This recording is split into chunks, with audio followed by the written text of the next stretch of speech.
আমি মঈনুদ্দিন চিশতি রাত্রে না ঘুমাইয়া নিজের ঘুমকে হারাম করিয়া আল্লাহর কদমে সিজদা দেওয়ার জন্য হিন্দুস্তানের মানুষদের পায়ে ধরে ধরে, হাতে ধরে ধরে, কোটায় ধরে ধরে মানুষদেরকে বলেছি, ও হিন্দুস্তানের লোকেরা রে, তোরা আজকে ঘুমাইস না, তোরা আজকে ঘুমাইস না।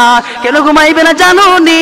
আমার উস্তাদ যে খাজা ওসমান হারুনি রহমতুল্লাহ আলাইহি আজকে একটা অফার দিয়েছেন। কি অফার? আজকের ফজরের নামাজ যারা মসজিদে গিয়ে পড়বা তারা সবাই জান্নাতে যাবা। ওগো উস্তাদ জি খাজা ওসমান হারুনি, আমি মঈনুদ্দিন যে অফারটা দিলাম, আমি মঈনুদ্দিনকে জাহান্নামে দিয়ে দাও, কিন্তু যেই মানুষগুলাকে আমি মঈনুদ্দিন রাত্রের ঘুমকে হারাম করিয়া মানুষের নিচে, মানুষের জন্য কষ্ট করলাম, মানুষের পিছনে কষ্ট করলাম, ওগো উস্তাদ জি আমার কষ্টটা বিফল হোক না, আর মানুষের রাত্রের জাগরণটা বিফল হোক না, মানুষদেরকে জান্নাতে দিয়ে যাও। সবাই যদি জান্নাতি হয়ে যায়, আমি মঈনুদ্দিন দিয়ে একা জাহান্নামে যাই, আমি মঈনুদ্দিনের কোনো দুঃখ নাই। এবার খাজা ওসমান হারুনি রহমতুল্লাহ আলাইহি ডাক দিয়ে বলেন, ও মঈনুদ্দিন, আর মুসল্লি 17 জন মুসল্লিদেরকে লক্ষ্য করে বললেন, ও মুসল্লিরা, জান্নাত দেওয়ার মালিক আমি আল্লাহ না, জাহান্নাম দেওয়ার মালিক আমি আল্লাহ না, আমি না, জাহান্নামে দেওয়ার মালিক আমি ওসমান হারুনি না, জান্নাতে দেওয়ার মালিক আমি না, জান্নাতে দেওয়ার মালিক আল্লাহ, জাহান্নামে দেওয়ার মালিক আল্লাহ। ও মুসল্লিরা, আমি একটা ইন্টারভিউ নিয়েছিলাম, পরীক্ষা করেছিলাম যে আমি মারা যাওয়ার পরে কে দ্বীনের পথে দাওয়াত দেবে, কে কালিমার কথা বলবে, কে রোজার কথা বলবে, কে নামাজের দিকে রাখবে, কে মানুষদেরকে হক পথে রাখবে, কে সঠিক পথে রাখবে, মানুষদেরকে জাহান্নামের আগুন থেকে বাঁচাইবে, নিজেও বাঁচবে, অন্যদের পিছনে মেহনত করবে। এমন একজন মানুষ দুনিয়ার জমিনে পৃথিবীর বুকে রেখে যাওয়ার জন্য আমি পরীক্ষা করেছিলাম। এবার আমার মঈনুদ্দিন পাস হয়ে গেছে, আর মঈনুদ্দিনের নামাজ থেকে মঈনুদ্দিন না, মঈনুদ্দিনের নাম আজকে আমার থেকে লকব পেয়েছে। আমার নাম হলো খাজা ওসমান হারুনি চিশতি, আর মঈনুদ্দিনের নাম হয়ে গেল আজকে খাজা মঈনুদ্দিন চিশতি। সুবহানাল্লাহ। আল্লাহর বান্দা কি করেছে যুবক মানুষ, আর আমরা কি করতেছি? নিজে তো আমল করি না, অন্যকে আমলের কথাই বলি না। তো যাই হোক, যে আলোচনা করলাম, এই আলোচনা করার কথা, নিজে আগে প্রথমে নিজে আমল করব, নিজে নামাজ পড়ব, নিজে রোজা রাখবো, নিজে হজ করব, যাকাত দিব, সামর্থ্য হইলে আল্লাহ রাব্বুল আলামিনের কদমে নিজে আমল করিব, নিজে আল্লাহর কাছে প্রিয় সাজবো। তারপরে আমার আহল পরিবারকে যদি বুঝাই, তাহলে আমার স্ত্রী বলবে না নিজের বেলায় 12 আনা, অন্যের বেলায় 16 আনা, এমনটা হবে না। নিজের বেলায় 16 আনা ঠিক রাখবে, আর যখন আপনার স্ত্রীকে বলবেন আপনিও নামাজ পড়েন, আপনার স্ত্রী বলবে ঠিক আছে। আর যদি বলেন না আমি নামাজ না পড়ি, তুমি নামাজ পড়োনি, তুমি নামাজ পড়োনি, একটা দাঙ্গা শুরু হবে, স্বামী স্ত্রী মায়ের শুরু হয়ে যাব। আর আপনি নামাজ পড়ে যান, তখন আপনার স্ত্রীকে যে বলবেন, সন্তানাদি কি বলবেন, তখন আপনার স্ত্রী সন্তানাদি আপনার হুকুমটা পালন করতে বাধ্য। কারণ নামাজটা তো আমার জন্য, নামাজটা আল্লাহর জন্য পড়বে। কারণ আপনার কথাটা উল্টানোর জন্য, পাল্টার জবাব দেওয়ার জন্য এমন কোনো সুযোগ তার কাছে থাকবে না যে আপনি নামাজ পড়েন নাই আর আমাদের কাছে আসেন নামাজ পড়ার তাকিদ দিতে। যাই হোক, যে আলোচনা করলাম, আল্লাহ রাব্বুল আলামিন আমাদেরকে আমল করার তৌফিক দান করে দেন। ওমা আলাইনা ইল্লাল কাছে দোয়া করেছেন, আল্লাহ আমাকে ঈসা নবী না বানিয়ে দিয়ে মুহাম্মদের উম্মত বানাইতেন। আর আমরা তো আল্লাহর কাছে এমন প্রার্থনা করি না, আল্লাহ আমাকে মুহাম্মদের উম্মত বানাও, এমন প্রার্থনা করে নাই। আল্লাহ আমাদেরকে মহব্বত করেছেন, ভালোবেসেছেন, কোথেকে মুহাম্মদের উম্মত হিসাবে দুনিয়াতে সৃষ্টি করেছেন। তারপরে এত সৌভাগ্য হওয়ার পরে আমরা আমাদের এই হালত, আমাদের ইমানের এই পরিণতি, ইসলামের এই পরিণতি, নামাজের এই হালত, রোজার এই হালত, কেন এই অবস্থা আমাদের? চিন্তার বিষয়, চিন্তা করেন একটু। খাজা মঈনুদ্দিন চিশতি রহমতুল্লাহ আলাইহি নাম অনেক জন শুনেছেন, খাজা ওসমান হারুনির নাম অনেক জন শুনেছেন। খাজা মঈনুদ্দিন কিভাবে চিশতি হইলেন একটু পরিচয় নাও।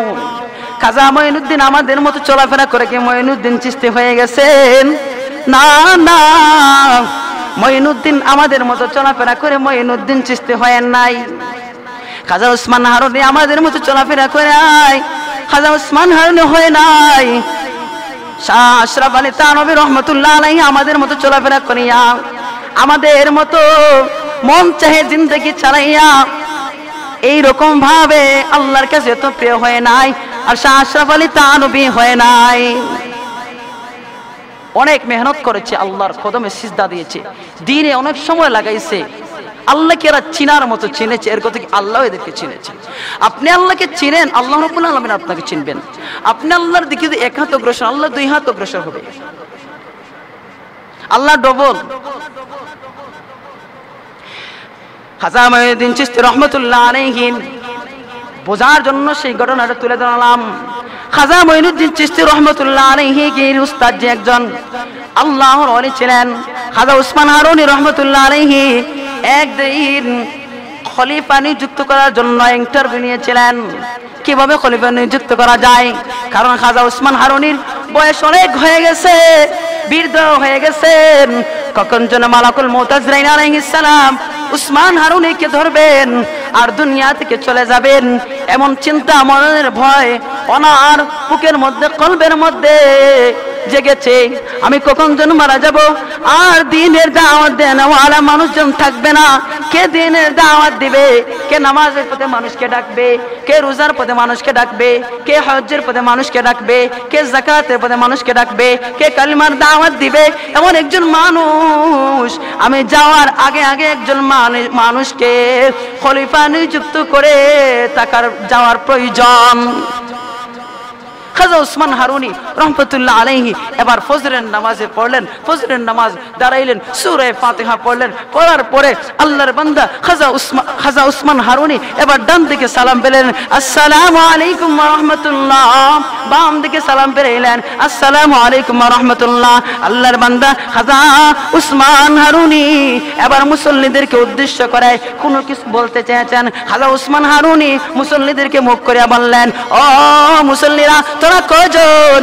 একজন গনে বলল, একজন, দুইজন, তিনজন, চারজন, পাঁচজন, ছয়জন, সাতজন, আটজন, নয়জন করে গনতে গনতে 18 জনের সংখ্যা হইল। খাজা উসমান হারুনি রহমতুল্লাহ আলাইহি বললেন, আমি তোমাদেরকে একটি কথা বলতেছি, আগামীকাল ফজরের নামাজে যারা আসবা তোমাদের জন্য একটা সুসংবাদ। কি সুসংবাদ? খাজা উসমান হারুনি ডাক দিয়ে বলেন, যারা আগামীকালকে ফজরের নামাজ পড়বে তারা সবাই জান্নাতে যাবে, কিন্তু শর্ত আছে। কি শর্ত?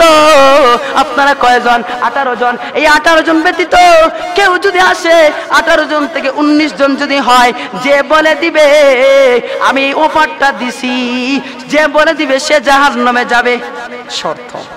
খাজা উসমান হারুনি রহমতুল্লাহ আলাইহি এই কথাগুলো বলার পরে, শর্ত বলার পরে আল্লাহর বান্দা 18 জন এবার দোয়া করে উসমান হারুনি রহমতুল্লাহ আলাইহি এবার ওদেরকে বললেন, ও মুসল্লিরা তোরা যাও, যা নিজেদের বাড়িতে চলে যা। এবার খাজা উসমান হারুনি রহমতুল্লাহ আলাইহি আল্লাহর ধ্যানে পড়ে গেলেন, ও আল্লাহ আমি জান্নাতের মালিকও না, জাহান্নামের মালিকও না। ও আল্লাহ জান্নাতের মালিক আপনি আল্লাহ রাব্বুল আলামিন, জাহান্নামের মালিকও আপনি আল্লাহ রাব্বুল আলামিন। ও আল্লাহ আমি যা বলেছি একমাত্র খলিফা নিযুক্তের জন্য। ও আল্লাহ আমি একদিন দুনিয়াতে থাকবো না, বয়স অনেক হয়ে গেছে। ও আল্লাহ আমি বৃদ্ধ হয়ে গেছি। আল্লাহ যে কালিমার পথে ডাকবে, আপনার দিন যাকে বুঝাইবে, নামাজের পথে যে ডাকবে, রোজার কথা যে বলবে, হজ্জের কথা যে বলবে, যাকাতের কথা যে বলবে, ও আল্লাহ এমন একজন মানুষ আমি পৃথিবীর বুকে রেখে যাওয়ার জন্য আল্লাহ এই কথাগুলো বললাম, এই শর্তগুলো দিলাম। ও আল্লাহ আমি জানি আমি খাজা উসমান হারুনি আল্লাহ জান্নাতের মালিকও না, জাহান্নামের মালিকও না। ও আল্লাহ জান্নাতের মালিক আপনি আল্লাহ, জাহান্নামের মালিকও আপনি আল্লাহ। ও আল্লাহ এইরকম কাতর আকুতি বিনতি আল্লাহ রাব্বুল আলামিনের কাছে বিনয়ী হয়ে গেলেন। তারপরে আগামী পরের দিনের ফজরের নামাজ অনুষ্ঠিত হয়ে গেল। আল্লাহর বান্দা খাজা উসমান হারুনি রহমতুল্লাহ আলাইহি পরের দিন ফজরের নামাজ শুরু করলেন। মুয়াজ্জিন সাহেব ইকামত দিলেন। ইকামত দেওয়ার পরে আল্লাহর বান্দা ইমাম সাহেব খাজা উসমান হারুনি এবার নামাজ শুরু করলেন। আল্লাহু আকবার বলে সূরা ফাতিহা তেলাওয়াত করলেন, তারপরে সূরা মিলাইলেন, তারপরে সিজদা রুকু করলেন, তারপরে আবার দ্বিতীয় রাকাত পড়লেন, সূরা ফাতিহা পড়লেন, তার সাথে একটা সূরা মিলাইলেন। মিলানোর পরে আল্লাহর বান্দা খাজা উসমান হারুনি এবার ডান দিকে সালাম দিলেন, আসসালামু আলাইকুম ওয়া রাহমাতুল্লাহ। যেই মাত্র খাজা উসমান হারুনি রহমতুল্লাহ আলাইহি সালাম ফেরাইলেন, দেখলেন মুসল্লিদের ভিড়ে আর ডান দিকের মসজিদের দেয়াল আর দেখা যাচ্ছে না।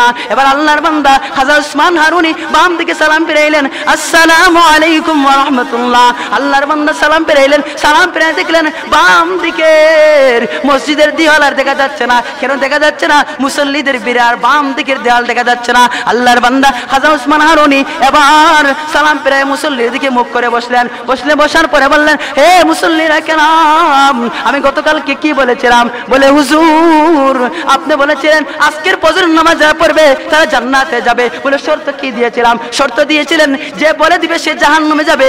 ও মুসল্লিরা তোরা কজন ছিলে? বলে 1 জন 2 জন 3 জন 4 জন 5 জন, সংখ্যায় গণ হয় 18 জন হয়ে গেল।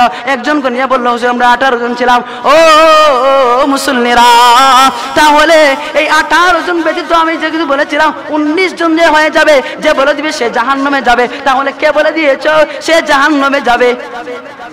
এবার খাজা উসমান হারুনি রহমতুল্লাহ আলাইহি বলেন, এই তুমি বলেছো, এই তুমি বলেছো, তুমি বলেছো, তুমি বলেছো, তুমি বলেছো 18 জনদেরকে আল্লাহর ওলি খাজা উসমান হারুনি রহমতুল্লাহ আলাইহি ইশারা করে আঙ্গুল ধরে বললেন, এই তুমি বলেছো, তুমি বলেছো, তুমি বলেছো।